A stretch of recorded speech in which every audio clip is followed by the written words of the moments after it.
kembali di Fit bersama Adere, Healthy Body. Yes, we can.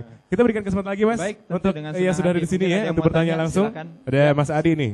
Ya, baik. Ya, Mas Ade nih mau Ya, nanya baik. ya. Kalau kardio itu sebenarnya bagusnya itu sebelum atau setelah latihan? Oke, baik. Ya. Ya. Kan karena banyak orang yang bilang, wah kardio bisa ngabisin otot atau gimana gitu. Oke, baik.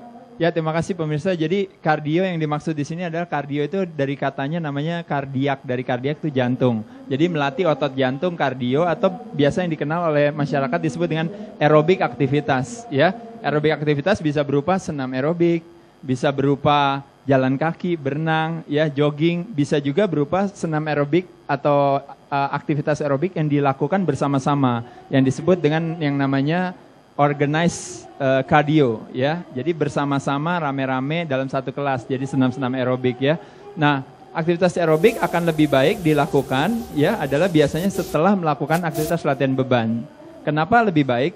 Karena aktivitas aerobik mengharapkan istilahnya lemak sebagai sumber tenaga, kan?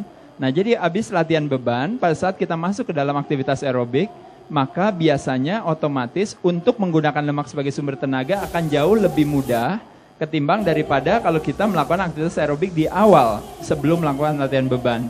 Karena kalau di awal membutuhkan waktu kira-kira sekitar 20 menit untuk menggunakan lemak sebagai sumber tenaga. Karena yang namanya parameternya pembakaran lemak dalam aktivitas aerobik itu adalah 60% daripada MHR atau detak nadi maksimal atau yang disingkat dengan maximum heart rate. Nah, rumusannya sederhana sekali, Yogi dan juga pemirsa di rumah.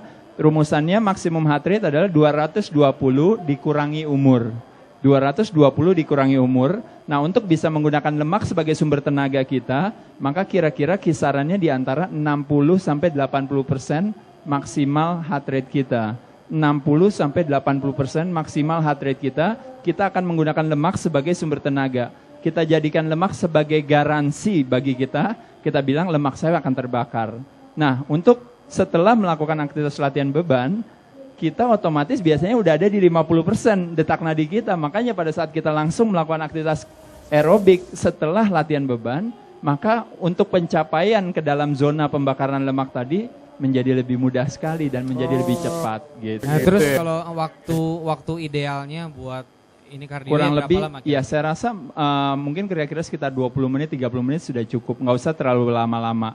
Dan ada satu hal tips sederhana bagi pemirsa di rumah untuk melakukan aktivitas cardio exercise atau aerobik aktivitas bagi orang yang gemuk, kardionya mesti pelan tapi durasinya lama. Jadi hitungannya harus lebih lama tapi intensitasnya harus lebih pelan. Tapi buat mbak-mbak di sini, mas-mas di sini, Adi dan juga Mas Adi dan juga Wendy, kan badannya udah fit, kardionya nggak usah lama-lama, tapi intensitasnya harus lebih tinggi. Jadi jalannya bisa lebih cepat, durasinya bisa lebih lambat.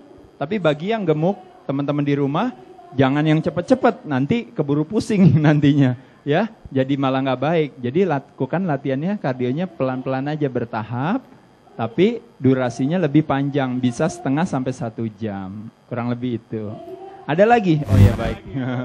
Baik. Ini kan kebanyakan teman saya suka fitness, baik. ya. Terus tapi dia nggak mau menyimbangin dengan jogging, katanya takut merusak otot. Oh, apa merusak benar otot. itu? Oke, baik. Nah, tepat sekali tadi.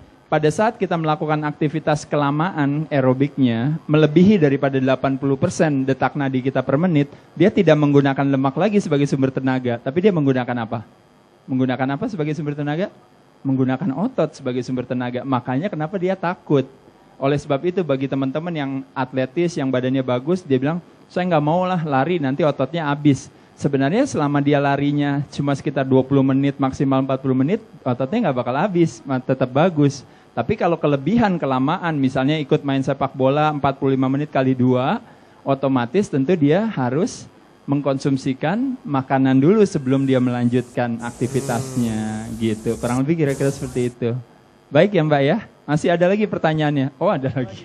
Baik, banyak sekali ya Mas Yogi. Iya, dengan senang hati.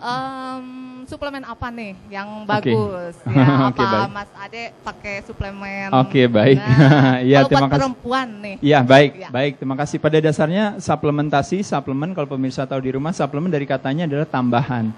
Food supplement adalah tambahan makanan. Yang utama adalah makanan sehari-hari. Suplementasi dia tidak mengenal pria dan wanita. hanya lebih kepada positioningnya suplemen aja. Kadang-kadang dia bilang wanita begini, pria begini. Tapi pada kenyataannya sebenarnya suplemen itu hanya lebih kepada kategorinya suplemen yang sifatnya umum dan suplemen yang sifatnya spesifik gitu. Mungkin pada saat spesifik bisa diperuntukkan bagi wanita. Tapi pada dasarnya suplemen yang umum adalah biasanya seperti multivitamin mineral, vitamin A sampai Z, ya. Lalu juga berbagai vitamin-vitamin tertentu yang lebih spesifik, misalnya vitamin C sendiri, vitamin D sendiri, vitamin B sendiri, atau minerals, misalnya mungkin kromium, potasium, dan sebagainya, ya. Tapi selain daripada itu, sekali lagi, jadikanlah suplementasi sebagai tambahan saja. Karena dari makanan sehari-hari kita sudah memiliki berbagai, istilahnya kandungan yang sangat luas sekali, mulai dari makro dan mikronutrisinya. Jadi, tadi apa yang disajikan oleh Mbak Velda tadi sederhana aja, kelihatannya cuma sayur asam aja ya Mbak Velda ya, atau mungkinnya hanya kadang-kadang cuma sesuatu hal yang sedikit aja. Tapi kalau kita lihat dalam piring, kalau teman-teman tahu, dalam piring kita harus terbagi atas 3 bagian utama. Sepertiga bagian utama adalah karbohidrat, kasih kita tenaga.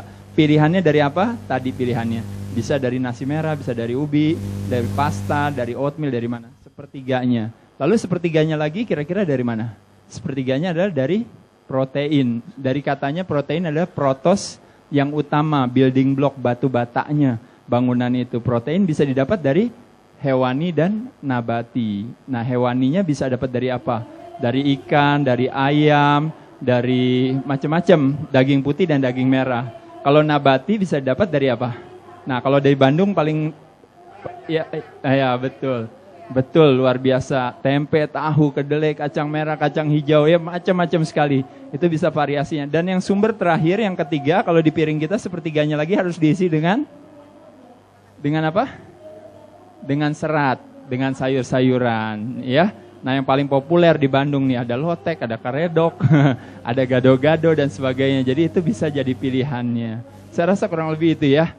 Ya banyak sekali, terima kasih teman-teman udah banyak bertanya ya. Yang pasti kita nanti di episode lainnya kita akan bahas lagi ya Mas Yogi ya.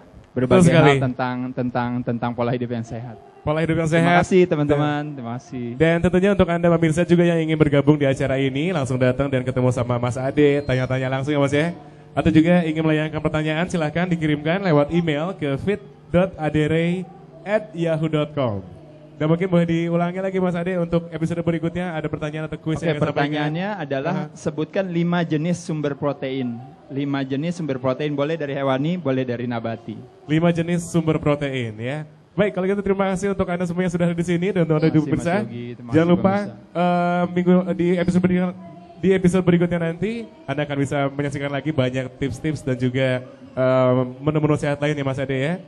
Oke, kalau gitu sampai ketemu lagi di episode yang akan mendatang. Saya Yogi Kartasasmita. Saya Aderai. Di Fit bersama Adere, Healthy Body. Yes, we can.